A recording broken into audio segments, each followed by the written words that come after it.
আসসালামু আলাইকুম খেলা পাগল ভাই ব্রাদাররা, আপনারা সবাই ভালো আছেন। আজ আলোচনা হবে মেসি, নেইমার এবং রোনালদোর অর্জন নিয়ে।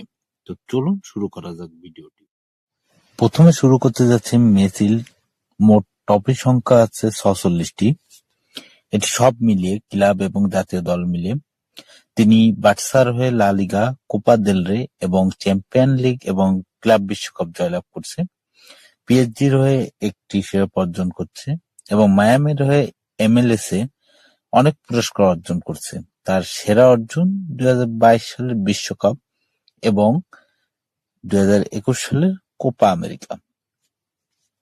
এবং দ্বিতীয় ভাগে ধরে রোনালদোর মোট ট্রফি সংখ্যা 34টি সব মিলিয়ে।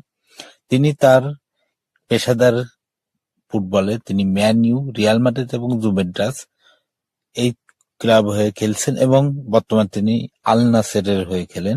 এবং জাতীয় দলের তার সেরা অর্জন 2016 সালে নেশন লিগ জয়লাভ করা এবং আশা করা যাচ্ছে 2026 সালের বিশ্বকাপ তিনি খেলবেন।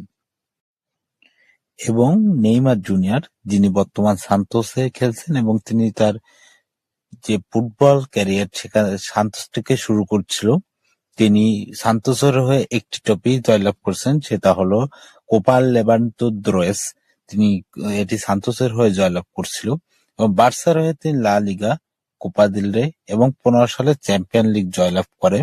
এটা ছিল তার অভিনব একটি জয় বা অন্যতম। এবং পিএসজির হয়ে তিনি অনেকগুলো শিরোপা জিতছেন। একই সাথে তিনি জাতীয় দলের হয়ে তার সর্বোচ্চ অর্জন ছিল কোপা আমেরিকার ফাইনাল, যেটি আর্জেন্টিনার সাথে ব্রাজিল পরাজয় বরণ করে এবং নেইমার জুনিয়রের সেখানে স্বপ্নভঙ্গ হয়। এবং তার আরো একটি অর্জন আছে 2016 সালে তিনি ব্রাজিলের হয়ে অলিম্পিক গোল্ড মেডেল জয়লাভ করেন। এবং একই সাথে আশা করা যাচ্ছে 2026 বিশ্বকাপের ব্রাজিলের অন্যতম ত্রাণ করতে হবে নেইমার জুনিয়র। অতএব অপেক্ষায় থাকবে যে ইনজুরি মুক্ত নেইমার আমাদের জন্য কতটা সুন্দর এবং আগের মতো স্কিলফুল ফুটবল উপহার দিতে পারে কিনা, এটাই আশা করব। তো আজকের এই ভিডিওটি ছিল এই পর্যন্তই। ধন্যবাদ।